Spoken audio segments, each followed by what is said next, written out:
Brianna Marchiori, and my molecular villain of the year nomination is heptachlor.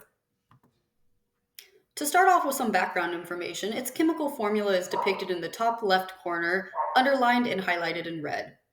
As for its molecular shape and symmetry, heptachlor is a biocloheptane structure which includes a seven-membered ring with numerous chlorine atoms attached at various positions, as depicted off to the right-hand side by the image, resulting in its highly chlorinated and overall rigid framework.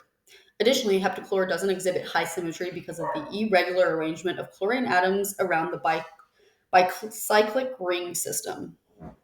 Moving on to its physical characteristics, it does have a melting point at 95 through 96 degrees Celsius, which converts over to 368.15 through 369.15 Kelvin. Additionally, it has a boiling point of 145 degrees Celsius, which converts over to 418.15 Kelvin.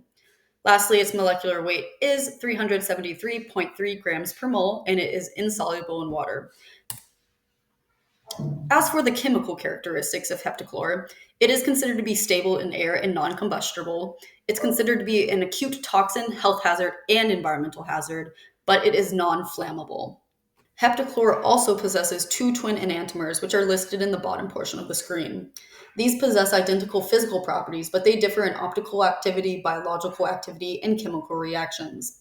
As in regard to the biological effects, they do range for the enantiomers in relation to toxicity due to the difference in ways that they interact with enzymes, receptors, or other molecules within the affected environments. To continue over to class characteristics, heptachlor is considered to be an organochlorine compound, or like many insecticides, a cyclodyne. Cyclodynes are characterized by their complex multi-ring structures with multiple chlorine atoms attached, as seen previously. Additionally, these compounds are highly stable and resistant to degradation, which allows them to persist in the environment for long periods of time. Their mode of action is that cyclodynes act on the central nervous system of insects, causing overstimulation of nerve cells, leading to paralysis and eventually death. As for the environmental impacts, due to their persistence and bioaccumulation potential, cyclodynes can have significant environmental and health impacts. That takes me to its claim to infamy. Heptachlor was actively utilized in the past for killing insects in urban areas and on food crops, most specifically corn, up until the year of 1974, when all registered uses of heptachlor were canceled. Later in the year of 1988, the sale, distribution, and shipment of the existing stocks of the canceled heptachlor products were prohibited in the United States. The FDA now limits the amount of heptachlor and heptachlor epoxide that can legally exist on raw foods as well as seafood items. These regulations and restrictions placed on heptachlor were a direct result of the negative impacts it held in relation to the decline of several bird populations, primarily being Canadian geese, throughout the Columbia Basin, as well as other health risks. The acute inhalation exposure to heptachlor has proved to result in adverse effects to the nervous system, while short-term and oral exposure results in gastrointestinal effects. Additionally, studies have reported effects on the liver and central nervous system from oral exposure within affected zoological populations. Now, heptachlor is only implemented to control fire ants in isolated locations, such as power transformers within the United States, where exposure is limited.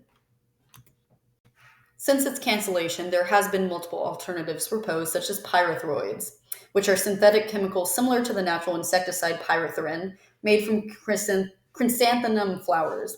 Another popular choice utilized for commercial use is the biopesticides, which include natural substances like microbials, such as bacteria, fungi, or viruses to control pests. And lastly, insect growth regulators, reading off as IGRs, are another low-risk but effective option because the chemicals disrupt the growth and development of insects, preventing them from reaching maturity and reproducing. As to why heptachlor should be considered the villain of the year, it was discontinued for its negative environmental impacts and health risks, yet refused to peacefully leave/break down naturally, so instead, it now revengefully exists in trace amounts throughout the soil/sediment and waits for contact to be made.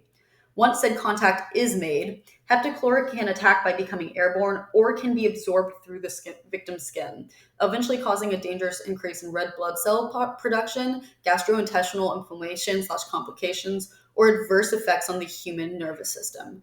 Heptachlor, like any villain, also hates animals and causes liver failure to zoological populations, with an emphasis on innocent bird species.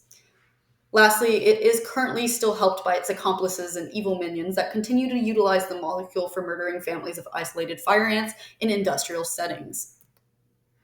Here are the sources, and we do hope that you take heptachlor into consideration when determining the villain of the year.